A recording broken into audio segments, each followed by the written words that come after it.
Oh, beautiful. Right. Well, it's wonderful to have to replay everything again. But first of all, to say thank you for the privilege of Lauren and myself sharing this morning with you.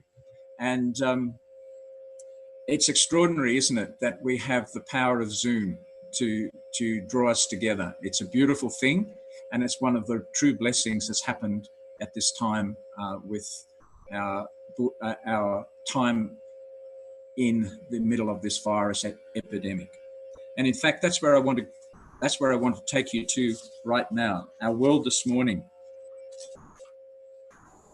I'm basing my thoughts on the theme of beauty for ashes, which stems from a verse in Isaiah 61 that we just read. It's a theme that has come home to me personally through my family's experience over recent months. But first, where are we this morning? Our focus since February has understandably been on the coronavirus pandemic that is now sweeping our world. Just like these people in China, we are struggling to make sense of what is overtaking us and what is affecting us deeply and powerfully in our lives. There is often a mix of emotions for us, from fear, bewilderment, shock, powerlessness, sorrow, and definitely anger and frustration. And I'm sure as some of you are sitting here this morning, these emotions may indeed be with you. They could be confronting us and challenging us. But could you come back with me to an earlier calamity which also recently reshaped our lives in Australia? This is the tragedy of the bushfires, which swept across so much of Australia and I know affected you greatly in Adelaide. It seems like an age ago, but these fires tore through the very heart of communities such as BATEMAN'S on the south coast of New South Wales, where campers and local residents were forced to flee for their lives to the beaches and ultimately were taken offshore by Navy vessels. Such was the power of that fire. And you can see these people walking along the beach. These are people who've been forced from their homes. And at the same time,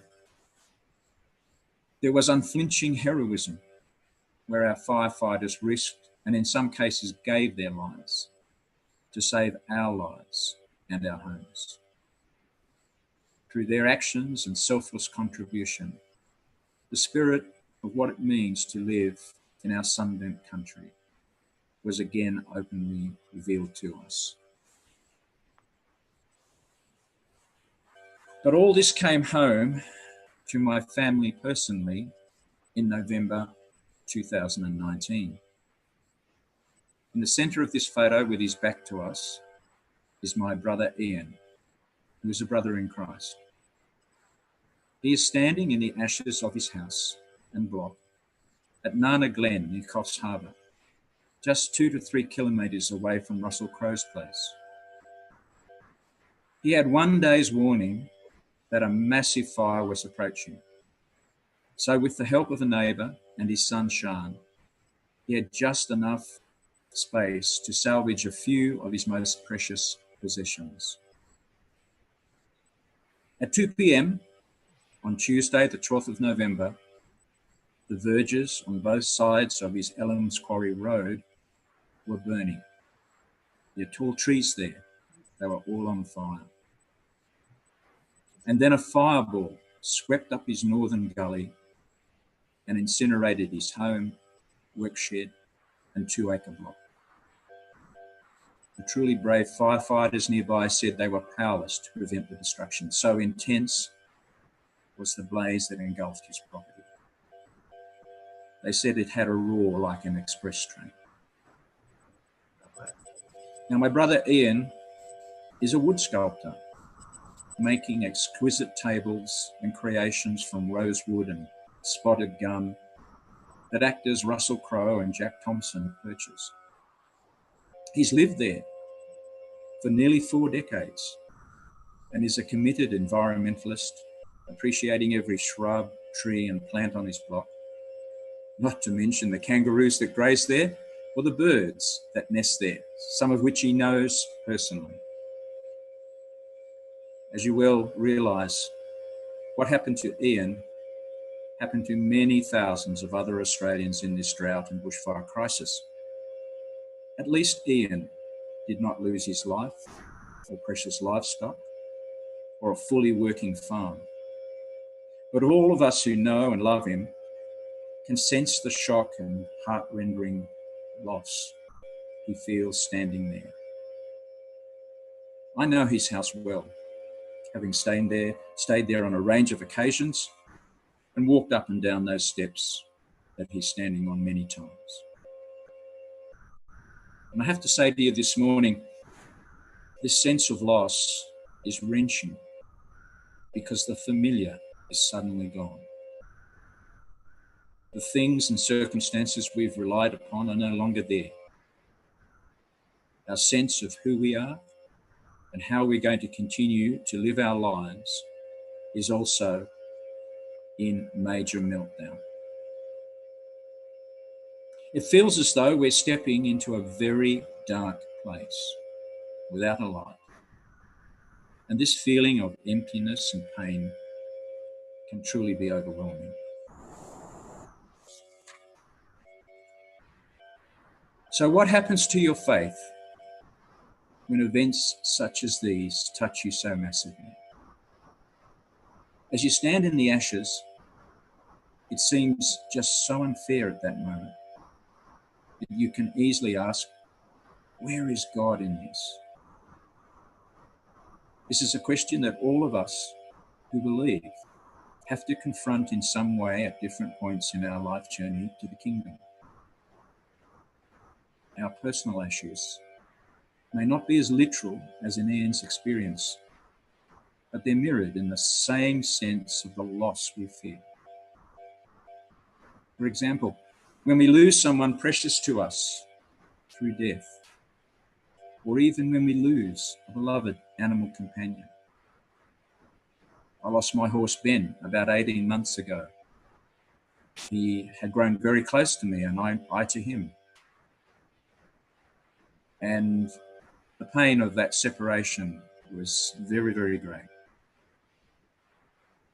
We can experience failure. We'll just falter in our personal family relationships, our workplaces, our careers, as so many people are seeing right now, our businesses, our investments.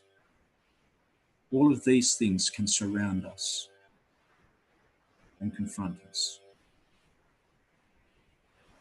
And sometimes we have to confront deep problems in our mental, physical, or emotional health. All of these ashes have the power to dismantle our trust that Jesus and the Father truly care for us, that they love us, and that they're there for us.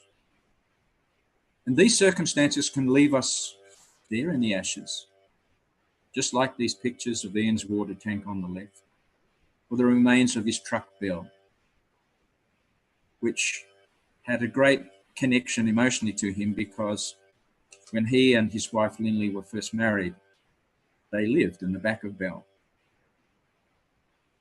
So Bell actually hasn't been removed from the site completely. She stands there as a testimony to what can happen in a fire like this. But this morning I want to ask a different kind of Christian too. Is there another picture? Is there something else that we in faith can reach out for? And I want to focus on just a few verses here in Isaiah 61. This is a prophecy for Israel in the days of this future kingdom that God has planned for us. But it's also a prophecy linked to us in our days as we are living the new covenant. Because Jesus quoted the early verses of this chapter as a fulfillment of his mission in his Nazareth synagogue. The Spirit of the Lord God is upon me, because the Lord has anointed me to preach good tidings to the poor. He has sent me to heal the brokenhearted, to proclaim liberty to the captives and the opening of the prison to those who are bound. So let's just focus And what I've underlined there, he has sent me to bind up the brokenhearted. What kind of picture comes to your mind here? Well, I see this as a vital part of Jesus' mission, to heal us within. He wants to give us a new life, a life that is no longer broken in any significant or serious way. And if we come down to verse 3, to console those who mourn in Zion, to give them beauty for ashes, the oil of joy for mourning, the garment of praise for the spirit of heaviness, that they may be called trees of righteousness, the planting of the Lord, that he may be glorified. Can you see that there's an exchange going on here? The oil of joy for mourning, the garment of praise for heaviness, and beauty for ashes. And yet, if this is a true exchange, you are giving up something and then taking something back, receiving something, then it means you can't have both items. You can't have mourning sustained in your life and expect to hold joy as well. You can't have beauty in your life and keep the ashes. If you want a new life, an abundant life, the ashes are ultimately a burden. Somehow they have to go. As the messenger of the new covenant bringing good news, Jesus came to tell them this in the synagogue in Nazareth. There were broken-hearted people in that synagogue, and Jesus was speaking to them. And I want to suggest that this same exchange, this same good news of healing for our soul, is offered to you and me right now, 2,000 years later. This is a picture of Ian's block being excavated and the ashes being removed. And let me share with you something unexpected and beautiful that Ian has encouraged me to relay to you. In the midst of his despair, and I mean genuinely he was despairing, many, many people, such as yourselves, have dug deeply to help him rebuild, to restart his life. There's a little story here that I treasure, and somebody just related it to me. It was a friend of his. They said that Ian was told the news, I think it was the second or third day after the fire, that somebody had donated $200 to help him. He was so overcome that he burst into tears. I want to tell you that $200 has now grown to over $80,000 in donations, which together with funds from the government and other funding agencies will enable him to purchase an environmentally friendly kit home to put back on the ashes. And added to this is the practical assistance from literally dozens of local friends and family, and brothers and sisters who have come in with machines, food, manpower to seriously clear his land ready for reconstruction and to stand beside him. For Ian, this has been awe-inspiring.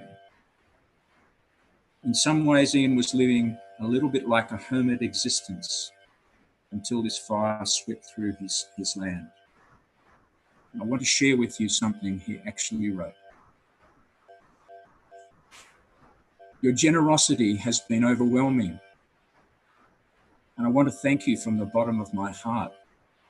You've given me the inspiration to begin again and to regain hope in these last days.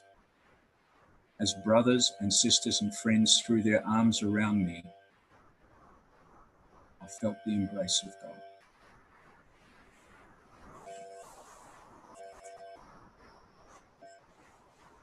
So there can be another picture. There can be beauty emerging from the ashes. And God sees the picture of our lives with him that we cannot see. And despite our aspirations to somehow have everything perfect now, we actually live in an unfair world.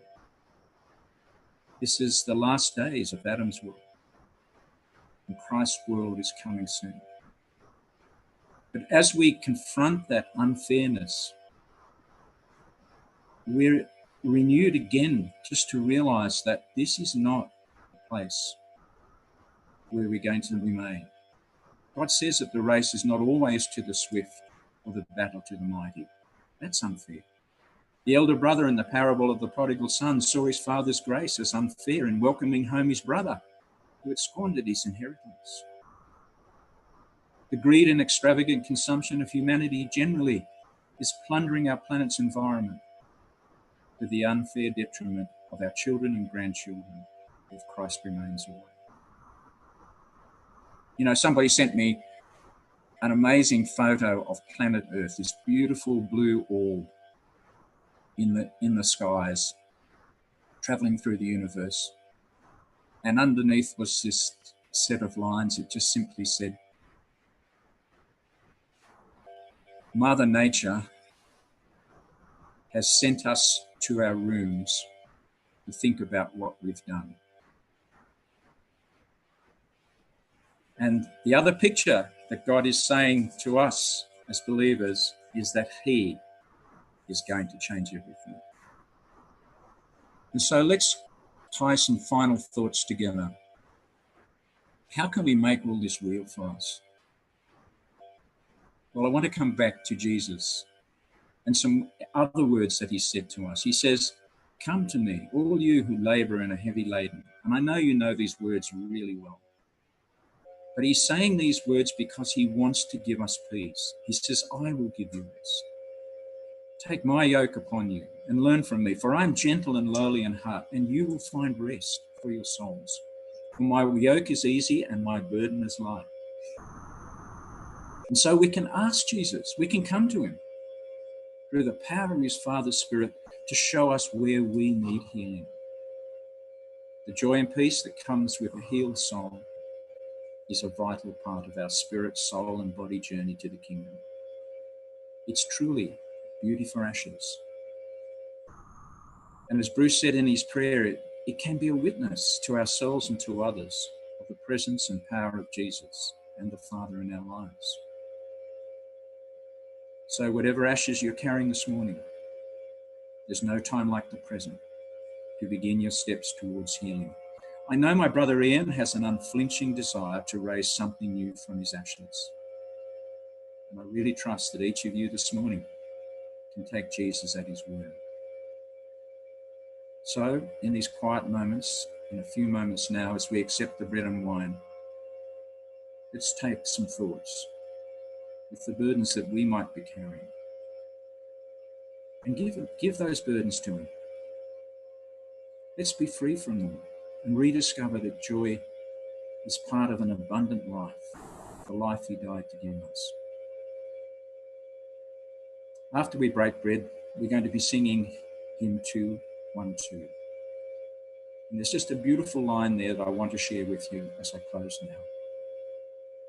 The verse says, so shall I walk in happiness, so shall my task in love be full. If thou art near to mark and bless, the labour done, the beauty of.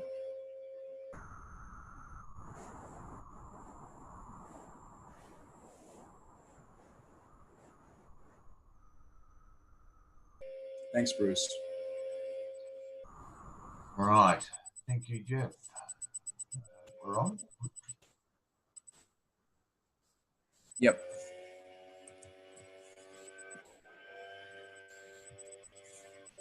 Right. Okay. Thank you.